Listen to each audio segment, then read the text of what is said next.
What's up, everyone? It's your boy, The Business, coming back at you live for episode 8 of The Business. Let's be real. Tonight, I'm going to plan on doing a kind of a 4-part series of kind of the life of the business, what it was like, growing up. Starting, with part 1 is going to be like the first, decade of my life. I'm going to kind of go into that and kind of chat somewhat about what it was like growing up in the city of Lorain. Truly have so much love for the city of Lorain and the people from Lorain. Kind of going to go into that, some of the sports that I was into at that time, and some of the schools I went to in Lorain. And then when I made the move to Florida, it was totally different culture, different way of life. I was super excited to move to Florida when I did at the age of 7 years old. I was so happy to do so. I was so excited for just a change at that time. And I'm going to kind of get into that, kind of talk about, like I said, the growing up in Lorain, what it was like in sports in Lorain, some of the schools I went to, some of the people, and just kind of talk about that. And like I said, and then talk about the move to Florida and kind of go into life into Florida, and then what I was able to do once I moved to Florida at a young age as well, and kind of multi-diverse my sports knowledge and just kind of the way of life. I did a couple of different sports and was super excited to do so. And I'm going to get all into that in part 1 here of the 4-part series of The Business. So with that being said, The Business, Let's Be Real, episode 8 begins now.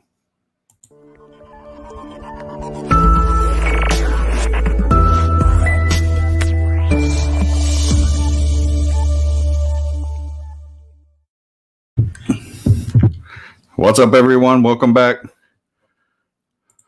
Like kind of what I was just gonna talk about was, like I said, this is gonna be part 1 of the series, the 4-part series of The Business. Let's be real. I'm not sure if I'm gonna do all 4 parts consecutively, or if I'm going to, kind of spread it out amongst, when I have some guests on, and I'm able to bring them on instead of continuing the story and then having the story to fall back on the next time I have an open show, So that's kind of how it's going to go for the 4-part series. Super excited to kind of get into the story. So with that, I'm gonna pop up some early comments. Aaron Carlton, what's up, Aaron? Thanks for tuning in on us, checking us out. I appreciate you. So that was pretty much what my plan to this 4-part series was going to be, was kind of tell the story about me. I always have guests on here and kind of pick their brains on how they got to where they got to, and just really wanted to sit down and kind of be able to talk about myself in a way as well, so that people get to know me a little bit more, where I grew up at, where I came from. I know, many people know that are from the city of Lorain who I am and where I'm from. Some of the people in Florida have heard about the stories of Lorain, don't really know too much about it. And this is kind of their way to kind of get a little piece of what it was like for us kind of growing up in the city of Lorain. So that's what this first part's going to be about. I'm going to talk about when I was first born. I was born in Amherst Hospital. My parents lived in Parma at the time. They both were living in the city of Lorain for many years, and they just happened to be living in Parma at the time. And then, before I even had known anything else, we were already back in Lorain. So I only remember growing up in the city of Lorain. Southside, Danny, DJ, what's up, man?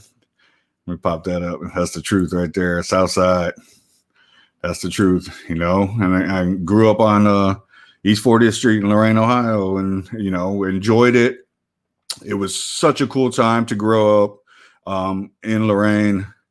I've talked about it and touched about it somewhat on previous shows, about just how cool the culture was there. It was truly a defining melting pot of the United States. So many different cultures were in the city of Lorain, and it was just such a great you know, life there. There were so many different cultures, so we got to, as friends, and go into these people's houses. You got to try all this good different food, and just meet different people, and talk to different people from different backgrounds, and just have different beliefs. And it was such a great time. I talk about that time like, I feel like it was yesterday, but it seems like it was so many years ago, and it truly was, because of the fact that that was the times when, we went and we could go to our family get-togethers all the time, and we had so much fun, and we would see all our cousins, and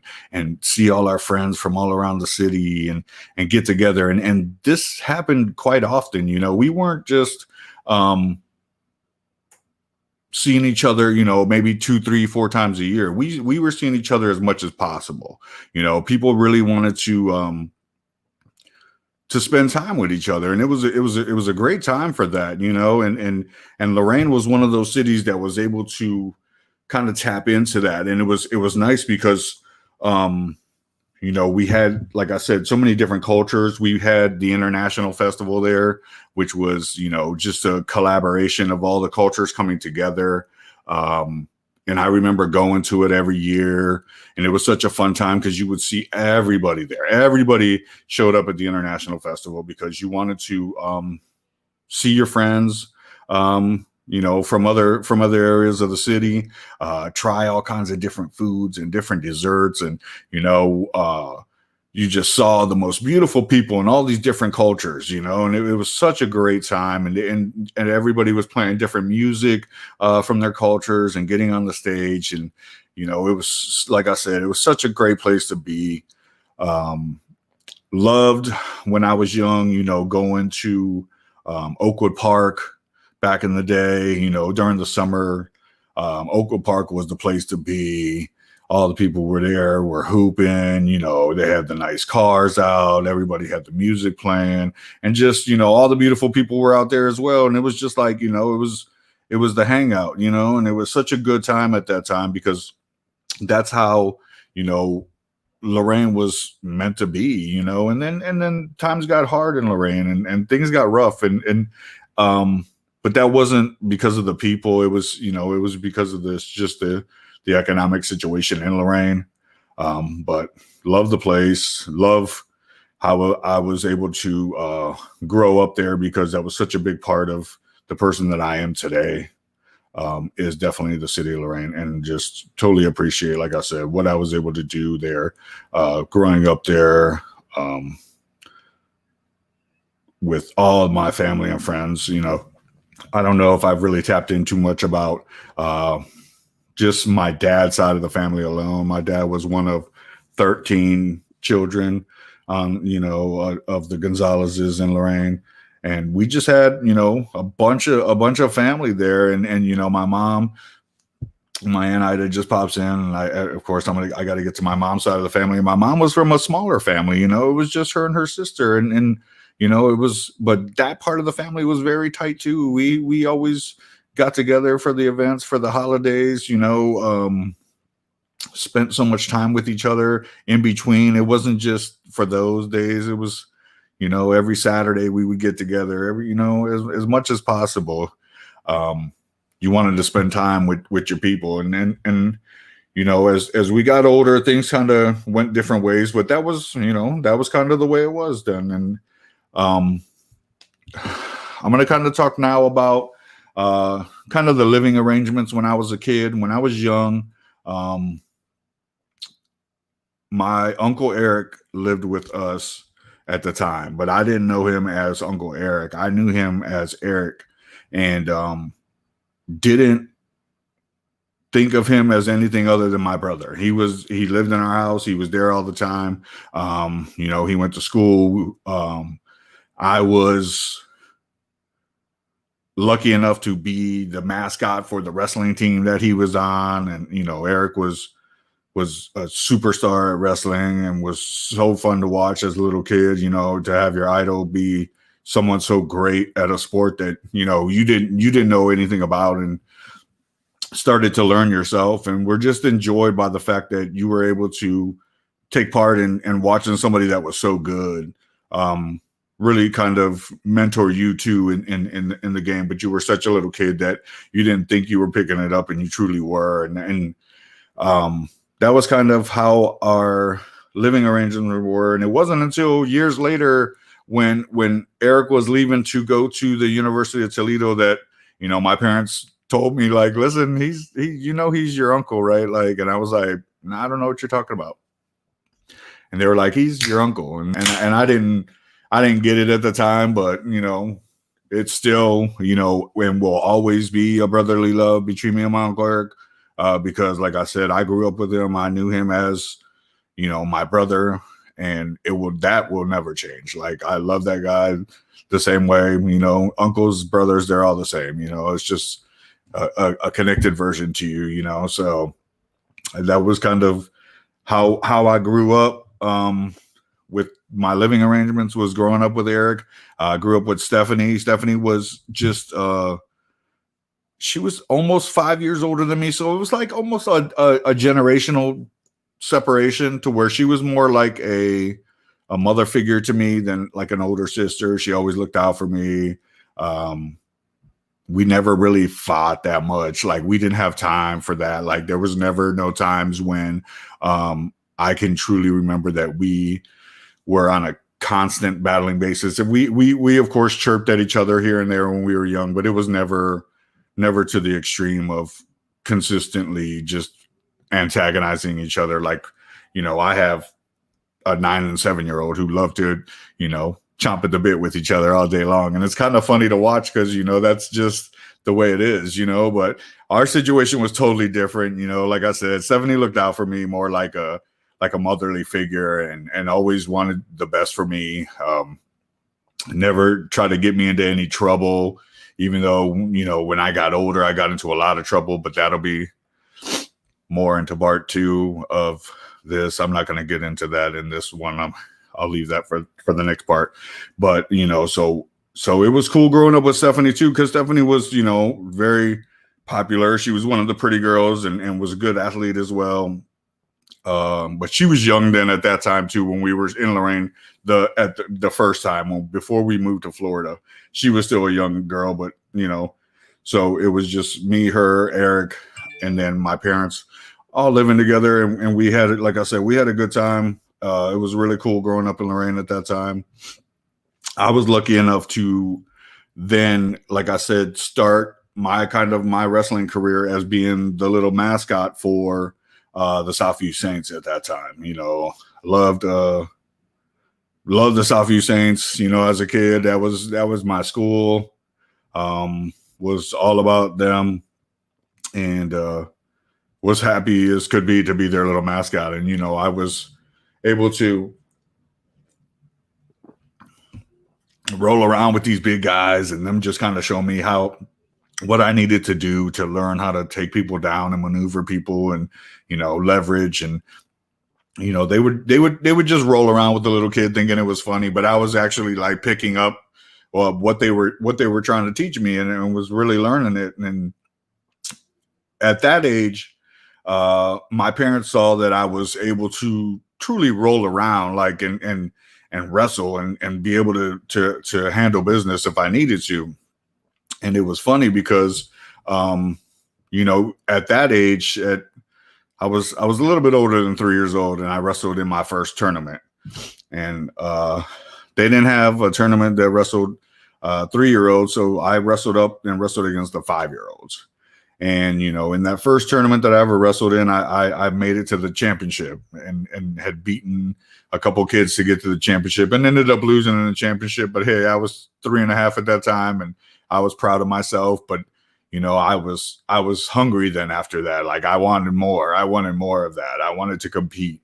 Loved competing, enjoyed it so much that as I got older, I always had my dad kind of take me to whatever tournaments he could find. I was like, take me, I'll go anywhere. We can go anywhere around the state, anywhere outside of the state, wherever you want to go.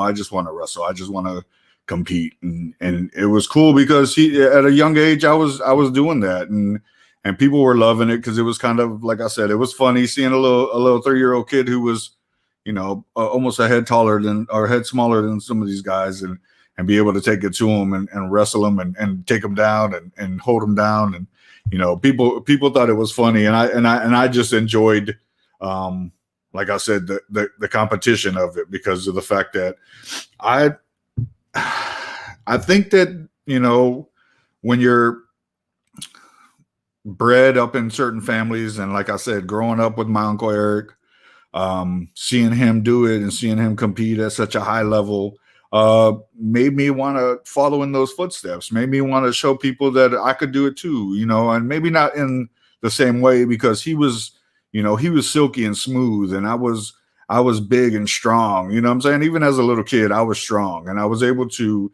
kind of, rough people up and more than finesse them the way he was. And it was a different approach to the game, but it was my approach, you know what I mean? And it was still unique and still very,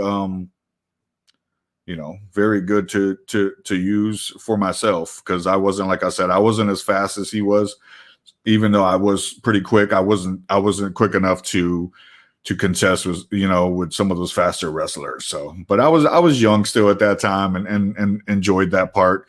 And that was kind of, like I said, that was the start of, me, the competitor, was me starting to wrestle at like 3 years old and just truly enjoyed it, and loved it. And I'll talk more about wrestling, as to what it was for me, being able to transition that into other sports, and being able to then come back to it later in life and then and do well for myself up until a certain point.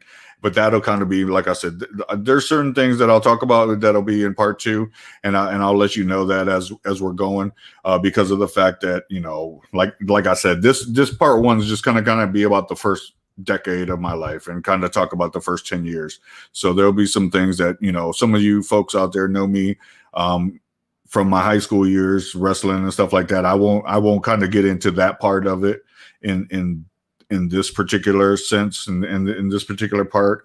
But I will get into that in part 2, because part 2 is going to be about the second decade of my life. So, that will be, that will definitely come up. So I want to kind of give a shout out to some of the people that are leaving comments. Just to let you know, I appreciate you guys too. Wes Holly, what's up, my man? Holly, I love that dude. He was actually, I was going to have Wes on my round table. He's a big Alabama fan, good guy.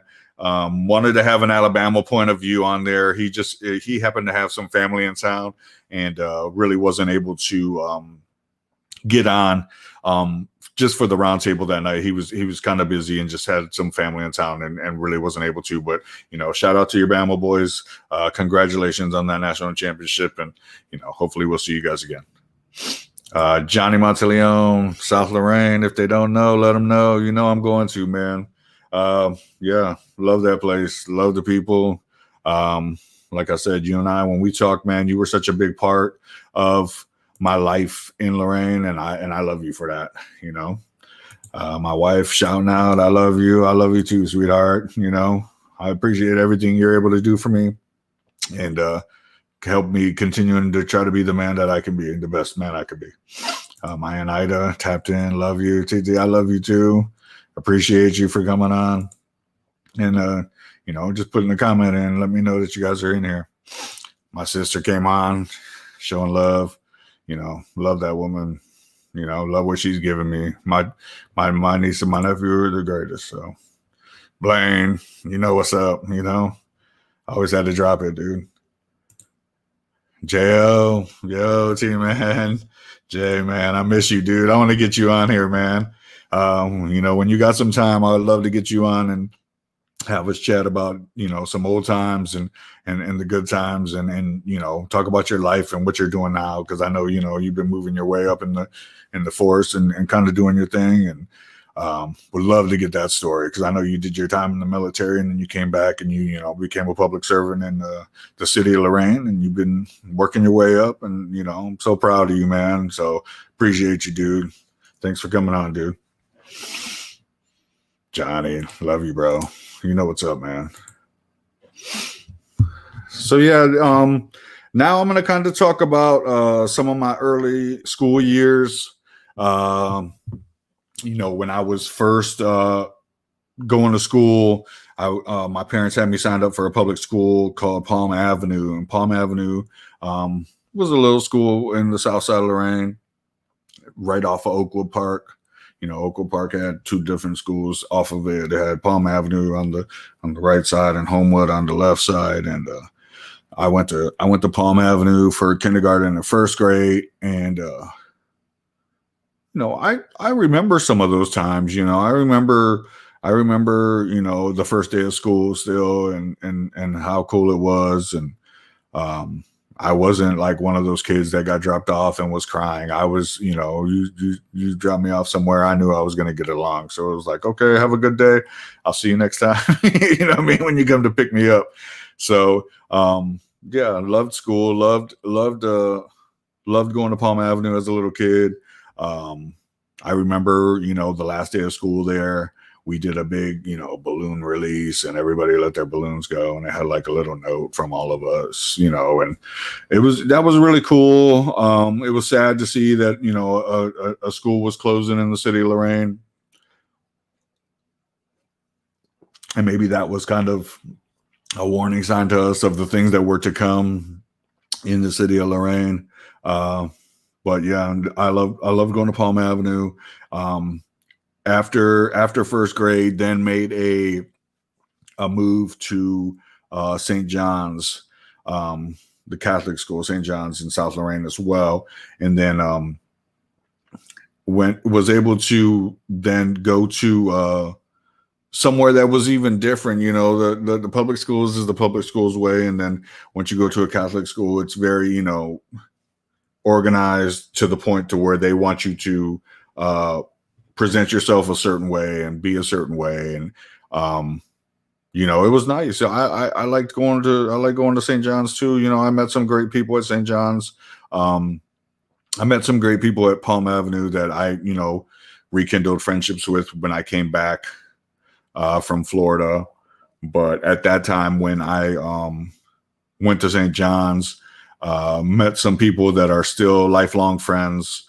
Was able to meet, the Marco Jacintos of the world, and the Marcia Pontes and the Susan Santoses. And, if there's some people out there that, I didn't name, I apologize. Franco Diaz, all you guys were all a big part of, that whole time of me at St. John's, and I wasn't at St. John's long at that time. I was only there probably, like not even a full school year, because I ended up moving towards the end of second grade. And at that time, I had I remember, I want to say maybe spring break or something, or maybe over the Christmas holidays, we made a trip to Florida to come visit some family out in Sebring, Florida. And during that time, my parents were able to take us to some of the tourist attractions in Florida at the time. We went to Disney and we went to Epcot, and we got to see some cool things, and we went to the beaches, and truly just, of course, fell in love with Florida at that time, because that was what, was something that was totally different from where we were coming from in the city of Lorain. You know what I'm saying? We were into the city. It was an industrial city. It was smoggy, and, it was pretty much always gray, but we had, like I said, we had good times and good music and a lot of fashion and great people. So it was like, that was the pro to living somewhere that was very industrial. And then coming to Florida, you got to see these beautiful beaches and just um, all the cool stuff that Florida had to offer. And I was a young kid at that time, and I remember, coming back home from Florida, and our parents asking us, and this was just at this time, it was just Stephanie and I at the time, and they asked us, what we really thought about Florida and how we enjoyed it, and was it, what I mean, was it something that we enjoyed, and was it something that we thought maybe we could move to someday? And Stephanie and I both kind of were like, yeah, it's beautiful out there. I'd love to go out there, sure. And so what we did was, my dad had, when he had come out, he had filled out some applications for some places. He had gotten offered a job to come back to Lakeland Regional Medical Center at that time. And Lakeland Regional was one of the top, places for like heart surgeries. And that's what my dad did. My dad was a first man in the in the open heart surgery to be there for you. And I remember when I was young, kind of going into work with him sometimes when he was watching me, and he'd get beeped to come in, and I would sit there and just see this man put in work. And it was so cool to watch what he did, and at the time, not too many people could stomach a life of that, doing open heart surgery, opening people's chests up and working on it and then putting them back together, and, knowing that they were going to be okay. And he was good at that. And he was very good at that. And Lakeland Regional wanted him to come there. And so we did. And that was the choice that was made at that time was, he's getting a good job offer, good money, in Florida. Let's go make the move. And then we then at that point made the move to, like I said, to Lakeland, Florida, because that's where Lakeland Regional Medical Center was at. Made the move there, and then had to just make an adjustment into the move of Florida. Before I get into the move of Florida, I kind of want to touch a little bit about my transition into kind of the game of baseball. And when I started playing baseball at a young age, I actually played in a team from Lorain. And I remember we played, and I played for the LEA, which was Lorain Education Association. And we were coached at that time by Rigo Revron. And Coach Rigo Revron was a good, kind-hearted guy. Still is. I mean, I love Rigo, and I follow him on Facebook. And, every chance I, get a chance to like some of the stuff that he does and where he gets to go now, he's able to be an usher at the Indians games, and been around a bunch of cool stuff and seen a bunch of cool people and met a lot of people. And, whenever he posts stuff, I always like it, because I think it's, just a shout out to the man that he was, and the respect that I have for him for being one of my coaches throughout life. He had a lot of patience with me. I was a young kid at that time, didn't know the game of baseball very well, had never played it before, was very, goofy at that time. Didn't really get it.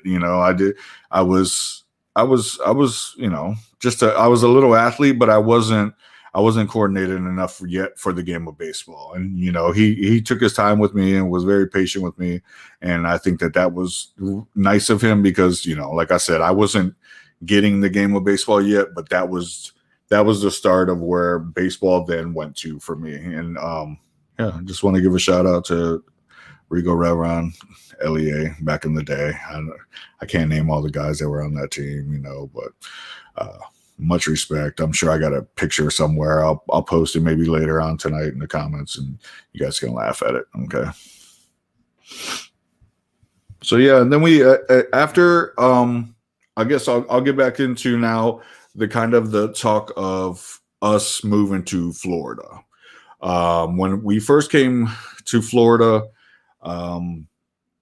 we moved to Lakeland. I got to go to school at Carlton Palmore, which wasn't far from where I was living. It was probably about like, maybe 4 blocks away. So of course, us growing up the way we did in Lorain, I wasn't afraid, of course, to walk to school. So, walking 4 blocks wasn't much. So, we used to do that every day, and I had fun. I met up with some kids that were walking out of the neighborhood, and we'd all walk together to school, and it became a fun time, and I truly enjoyed um, going to school in Florida. It was a little bit of a different culture than what I was used to. Like I said before about Lorain being such a melting pot. Not only did we uh, know these people, but we went to school with them, and they were a part of our everyday lives. So it was kind of uh, just what I knew. I knew that, what I mean, we were always all together, and I never looked at anything different, and then when I came out to Lakeland, the culture was different. It was a lot of more of the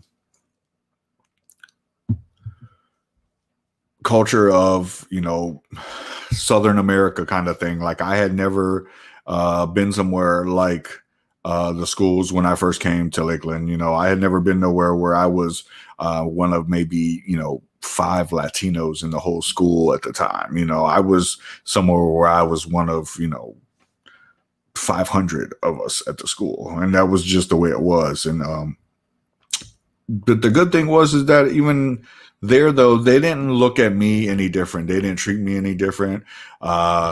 Nobody kind of talked down to me about my culture at all. Like I never remember anybody ever bringing up my last name and trying to talk bad to me about it. And I think a lot of that had to do probably because of the way I carried myself. I carried myself like I was just another kid. I didn't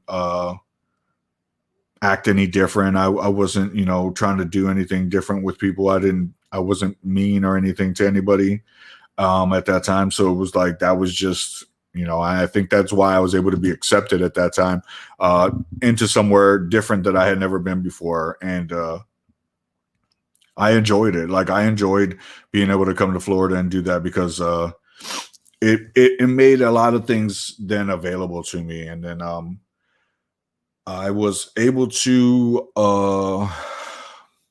join a football team in Lakeland and was super excited about being able to play football. I had always wanted to play football ever since I was young, and I knew that my wrestling could come into play in the game of football because of the fact that I knew how to, manipulate people and be able to take them down and hold them down if I needed to. Didn't know too much about the explosiveness of the game of football and how much you have to, be explosive and attack. And I learned that as time went on in the game, and met a lot of nice people.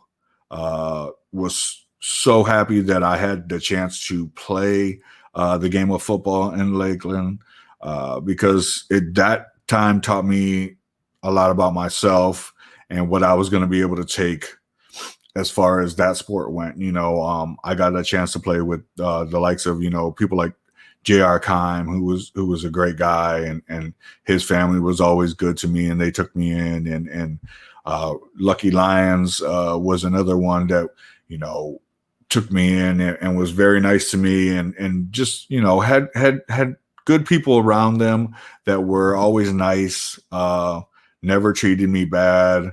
The Byers, J.R. Byers and his family, Coach and them were just great people. And I know there's so many more of you guys out there that I haven't mentioned. But I appreciate what you guys were to my life as well. And just truly loved playing for the Lakeland Gators organization at that time. It was very, tight knit family. We had kids from 7 to I think 15, something like that, 16 years old, and it was a really good organization and very well run at that time.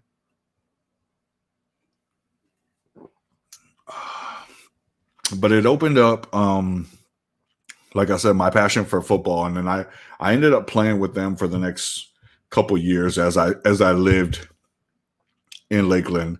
Every year that I lived in Lakeland, I played football for the Lakeland Gators at that time, and just like I said, met a lot of people, had a lot of fun, such a cool time, and we'll never forget that time, you know. And then I had gone to Modella Park and then played baseball again, and started to then at that time I joined West Services and with Steve West and his son Daniel. They were running West Services at that time, and that was his own personal company. And then he was the coach of the team as well. And super nice guy, nice family. They would have me over a lot, and their style of living was so different because we lived a little bit into the city of Lakeland, and he lived just on the outskirts of Lakeland and had like a whole farm set up and had land and had a horse out there and had, a garden of fresh vegetables growing. And I had never seen anything like this. You know what I mean? Like I said, I was a young kid, a young city slicker, and thought that this was the coolest thing ever. I was able to spend some time in a something that was totally different from what I was used to. I had known all these different cultures, but I had never seen, like I said, this Southern style culture of the country, as they say sometimes, you know what I mean? Because it was like a country life, but we weren't in the country. We were like right outside of Lakeland, and I was like, this isn't the country. And they're like, yeah, well, this is our country. Like, this is how it is out here. And that was it was a super good time to spend with them. And then he started to then really open me up into the game of baseball. He saw that I had some capabilities and that I was a good athlete, and he wanted to help try to tap into that. And I remember, at that time going to the parks late, and him having them turn the lights on for us, and we'd go out there, and he had a pitching machine. And this was at a time when nobody had a pitching machine. That's how expensive they were. And he had one, and we would go out there, and he would just shoot buckets of balls after buckets of balls after buckets of balls, and we would swing probably 200 times, if not more. And that made me start to get better in the game of baseball. That repetition and that way of what they call it now, muscle memory, made me start to really grasp the game of baseball as far as what I was able to do. And then so he was a big part of that, like the start of the athlete of Tony into baseball. And then after I played for West Services, I then moved on to play for a team called Village Video. And our coach for Village Video, who is still someone I shoot a message to all the time. I just got to see him, I think, a couple of years ago. Him and his wife and his granddaughter came out to see me when I was working at Boca out here in downtown Sarasota, and they came out and seen me and had lunch with me. And Eddie Ward was my coach and will always be my coach. And probably is the one person, that I'll always like look to as who really taught me the game of baseball then at that point. Like outside of my father, my father knew a lot about sports and how to break down, sports. But, Coach Eddie Ward started to make me understand the basics, kind of then start to utilize that knowledge into the game and see the game as the big picture and really understand the game outside of just being a good athlete. Like he was like, yeah, you're a good athlete. He's like, but that's not enough. You got to start to learn the game now and start to really understand what the situations are and how to play to those situations. And yeah, that team was really good. That team was really good. We had a great pitcher who was his son named Chad Ward, who was lights out. We had some great players on that team. Tony DeJesus was on that team. I can't even name all the guys that were on that team. I know Lance Necro was on that team. And that team went on to be, I want to say 21-0. I think he posted it a couple of weeks ago, and we were 21-0. And at that time, there was no travel ball. There wasn't, nobody was playing travel ball like they do today. It was nothing like that. And to be that on that team at that time, it was like we knew we were the best team around, and I would have probably played with that team and would have, liked to stayed with that team and gone on to try to, continue what it was that we were doing. But, it just didn't work out that way. I ended up moving back to Ohio the following year. And, so we didn't kind of remerge that bond with the same team again.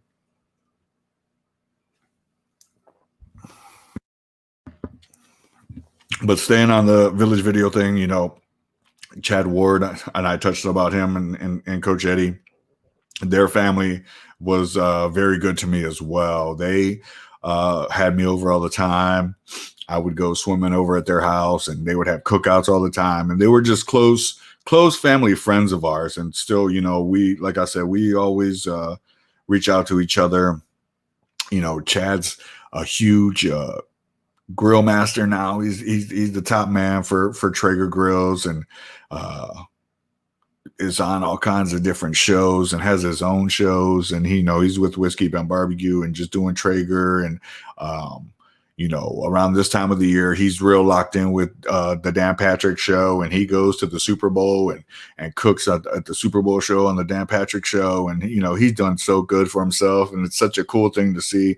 And I was super proud to be around the Wards. Like I said, they were able to teach me the game of baseball and made the game of baseball like so fun for me. And I appreciated that time, because that was when I really started to grasp and understand the game of baseball and really get to know it well. And I think that process of us going through that undefeated season really showed that what he was teaching us was working, because we just as a whole team were we bought in, and we were all there, and we were working hard and hustling, and we wanted to be undefeated as much as he wanted it for us, and it wasn't about him, it was about us. And that's what was cool about that situation. And totally appreciate, like I said, the Wards and Coach Eddie and Chad and Miss Janice, for all that they gave us at that time, because it was a great time too. I loved that time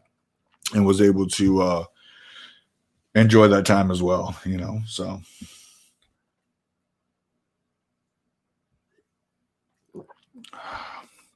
But now I'm going to talk a little bit about another sport that I broke into that kind of redefined the person that I was. And when I first started to learn, at the time I thought I was going to a karate class, and I stepped into the YMCA, and the YMCA happened to have a new sensei had just come in, and this guy was the man, and he was like an untouched diamond still. Like nobody really knew about what it was that Sensei Gene Thorner knew, and all the places he had been, and all the people that he knew in martial arts. And it was so cool to kind of go and then learn from Sensei Gene Thorner. Gene Thorner has passed away a couple of years ago, a little bit over a year ago, I want to say. And I remember when he passed, I was very sad for him and for the family, because that was another family that I had become close to.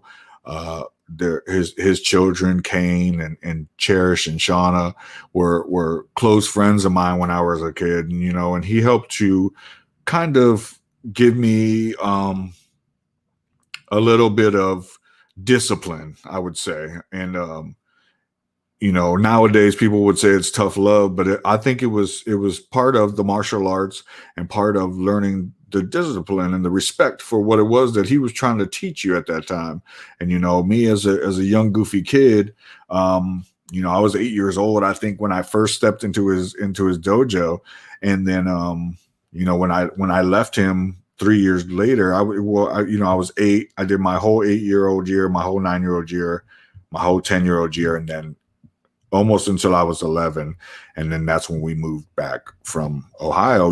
Those 3.5 years were very big years in my life, and like I said, he was able to teach me a lot of discipline and respect, not only for myself, but for others. It was truly, you were being taught self-defense, not self-offense.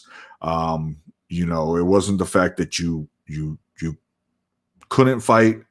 It was that the fact that you didn't want to, and that was the last case scenario. But if it did happen to come up, you were able to defend yourself and defend yourself very well. And that was kind of the way he taught us to be, was to have respect for it. But if it does need to be brought out, you're going to be taught the best that there is to be taught. And yeah, it was actually Shorin-ryu karate at that time. And what it was a form of karate, taekwondo, jiu-jitsu, judo.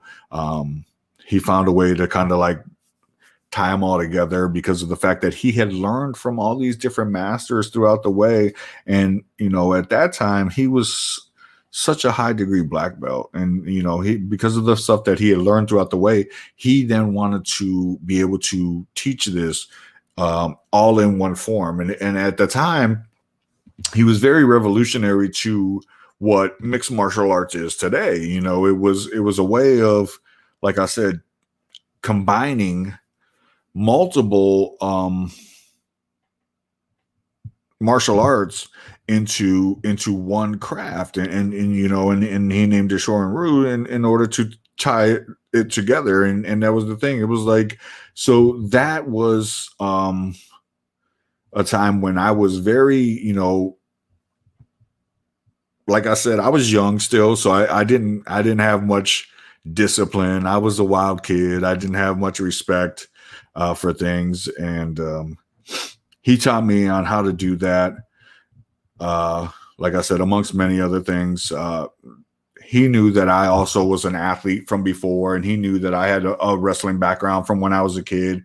So he knew that I had learned a little bit of some of the mixed martial arts discipline, because of course wrestling was considered a mixed martial art too at that time. It was a different style.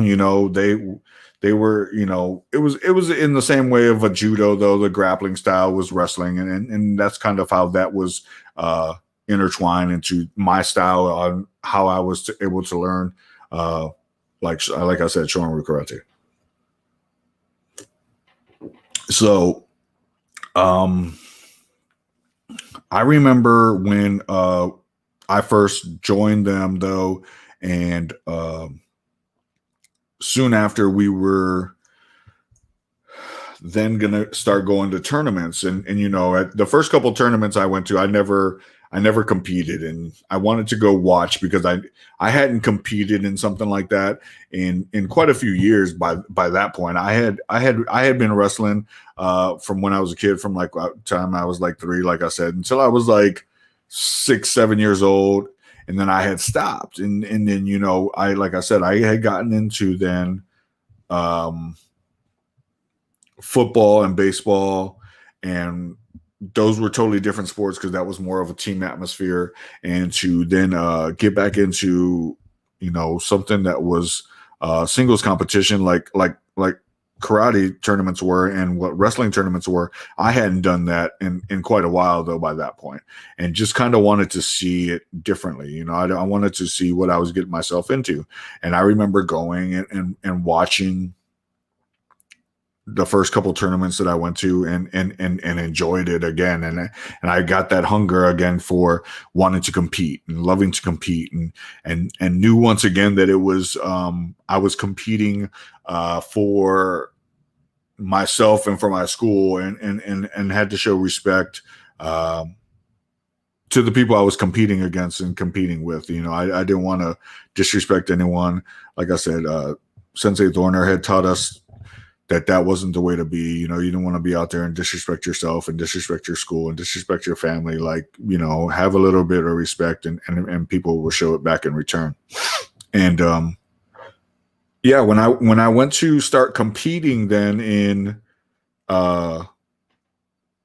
karate tournaments at that time, because they were just considered karate tournaments at that time, I was a little bit wild at first, and I didn't really get it. The scoring system, I understood, that it was, you wanted to score 3 points and you wanted to connect, and but I was very herky jerky kind of at the time. I wanted to, everything was, and sometimes I would hit a little bit harder than what I needed to, because it was like you just had to make contact, and we're able to pull back, and I was making contact and like following through, and those were the things that you learned later. It was like, and as soon as I would step off a mat and would take if I lost at that time, I would come off, and Sensei Thorner would be like, listen, slow down, do this, do that, do this, do that. And I would come back the next time, and I would try to get better, and I would try to get better, and I would try to get better. And I, at the time when we had gone through, I had been with him, like I said, 2.5, 3 years at this point. I was about to be 10 years old, and the national tournament came through. And by that time, I was, like I said, 2.5 years deep into Shonryu, and was very good now at this point. I wasn't just green. I wasn't new to the sport. Had been working hard, had been trying to be at all the competitions that I could be at to try to get to be the best that I could be. And just so happened that the national tournament was coming up, and I wanted to be in it, and I wanted to compete in it. And we had people from all around the country come in, and I remember, fighting through that tournament, and all of a sudden things just started to come together. And,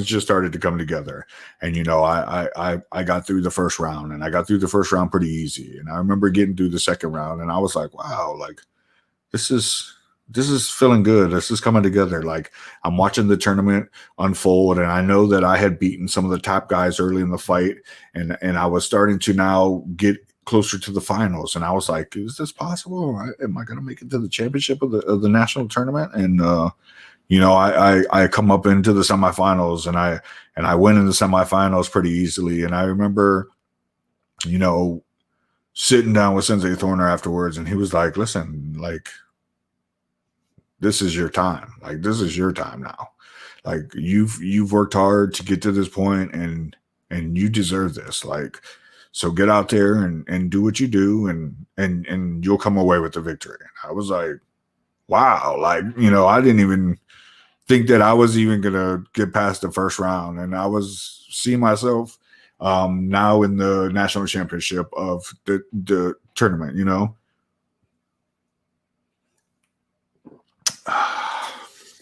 Sorry. So at this time, then we kind of get ready for the finals, and because of the fact that it's the national championships, they have these big shows that go on then at this point, and a lot of different cool dances, and some high artists in the martial arts game, just doing kind of instructional times. And I remember we had one sensei, and he was a big guy, and I can't remember his full name, but I know his name was Tony. It was Sensei Tony, I want to say.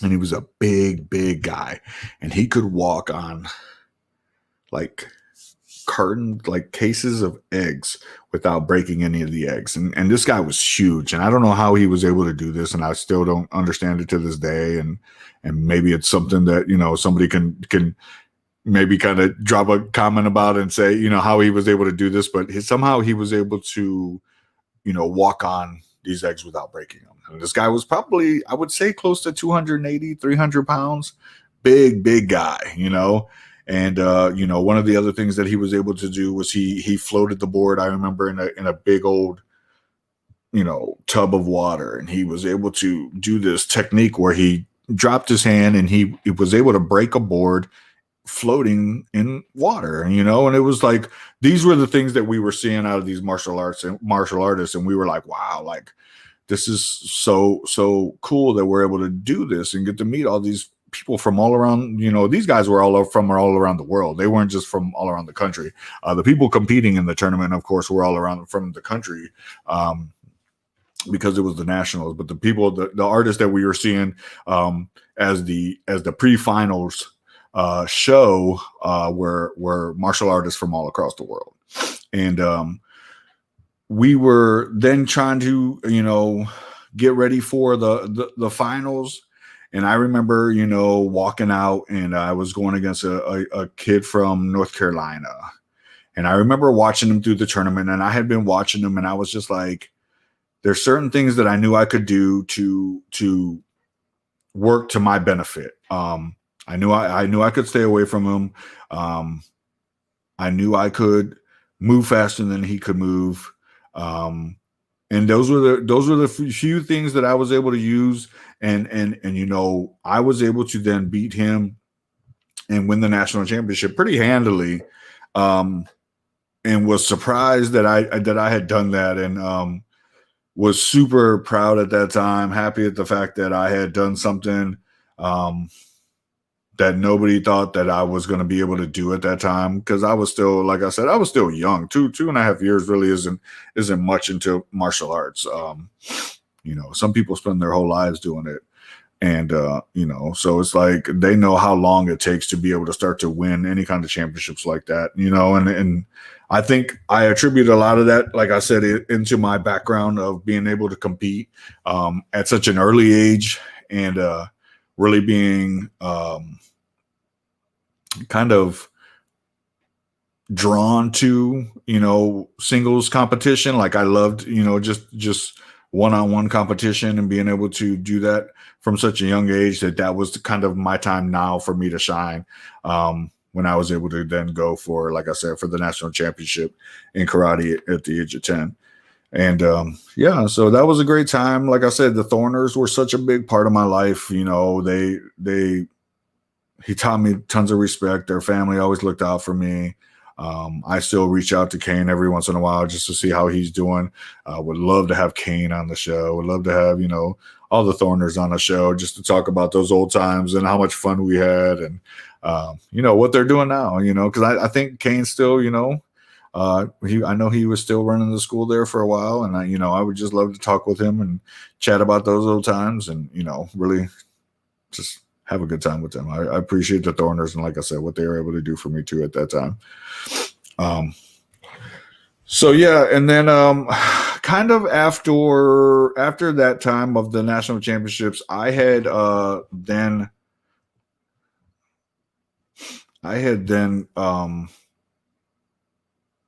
was just going to school, like I said, playing for the Lakeland Gators.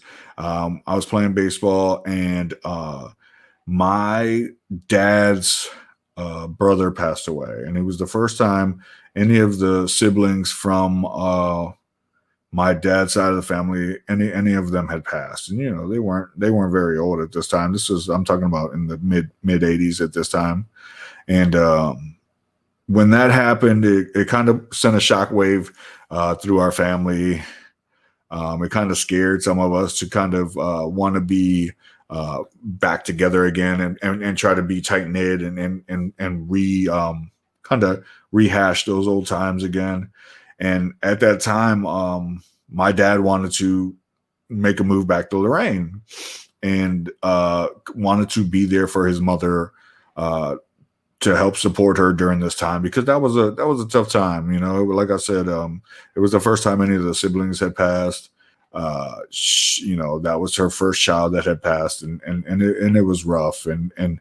And he thought that at that time was the best thing for us to do as a family, was to come back and help support her, and help support the family, and show that we were here and we were back to stay. And that's what we did. And it was tough at the time, because, like I said, we had now made our lives in Florida by this point, and we were thriving, we were doing pretty well. And then we had to kind of pick all that up and then make our way back to Lorain. And at this time of Lorain, it was when Lorain had started to change. And but that'll be what I'm going to kind of talk about in part two. But I don't want to get too much into the move back to Lorain at that point, because that was when like I said, we had made the move for personal reasons. And we didn't think twice about it. It was at a time when he made the decision, and it was what it was, and we had to pick up and go back. So we didn't look back on it. We didn't dwell on it. Were we upset? Yeah, but we were upset when we left Lorain the first time to come to Florida. We were excited to go to Florida, but it was like I said, it was time to come back from Florida and go back to Lorain, and we were we were sad to be leaving Florida, but we were also excited to go back and be around our family as well. So, but yeah, that's kind of the first decade of the business, and me, Tony Gonzalez. Like, that's part of the first, somewhat, like I said, the first decade of my life, and some of the things that I did, some of the sports that I was able to do, places I went to in school, and some of the things I learned throughout the way, starting young as a wrestler, and kind of being just kind of, like I said, I enjoyed it, and kind of in awe of what it was that I was able to do. And at such a young age. And then, I moved over into baseball, like I said, where I wasn't so gifted at right away. And years later, I was able to then start really getting it. And then, but in part two, I'll talk more about where I was able to take it to. I'm excited for the part two, because, like I said, part two is a time of a little bit different era. I then was on a roller coaster of a ride during those next 10 years. And I'll go into all that, and I'm not ashamed of it, because, of course, like, once again, what I said earlier, it did make me the man I am today, and I'm proud of what I've become. And I enjoyed every minute of life. You know what I'm saying? Like, the hard times, the bad times, the good times, the great times. Those times can never be taken away, and it defines the characters that we are. And nobody can ever kind of take those away from you. That's not their experiences; those are your experiences. And how you took them is how it makes us through life. This is how we get through life, is by taking our experiences and enjoying them. So, with that being said, I'm going to kind of give my last quote of the night, and then I'm going to let you guys get out of here. My quote is: "Ability is what you're capable of doing. Motivation determines what you do. Attitude determines how well you do it." That's the truth, folks. When you're having the ability to do something, doesn't always make it possible. Getting that motivation to get going and start doing it, that's where it all begins. And then once you get that motivation, you got to have the attitude to keep pushing and keep pushing and keep pushing. And that's all I'm trying to do here. I started this at a time when I wasn't sure what I wanted to do and what direction I was going to take this in. And, there's some times when I'm kind of worried about having guests on and if I'm going to be able to get a guest this week or the next week, or, and this is a shout out to you guys who are out there, that if, you got something that you want to talk about on the show and you want, or something, a topic that you want me to hit on, let me know. I don't mind, chatting with you guys and kind of just having a time when I can be the best that I can do for you guys. You know what I'm saying? Like, I want to make this show what you guys enjoy. I want you guys to come on and watch it and just kind of enjoy what it is that I'm offering to you. There's no charge for it. I'm not trying to sell you anything. I'm just trying to sit here and speak some knowledge to you guys and just be real. You know what I'm saying? So with that being said, the business. Let's be real. Episode 8, over, out.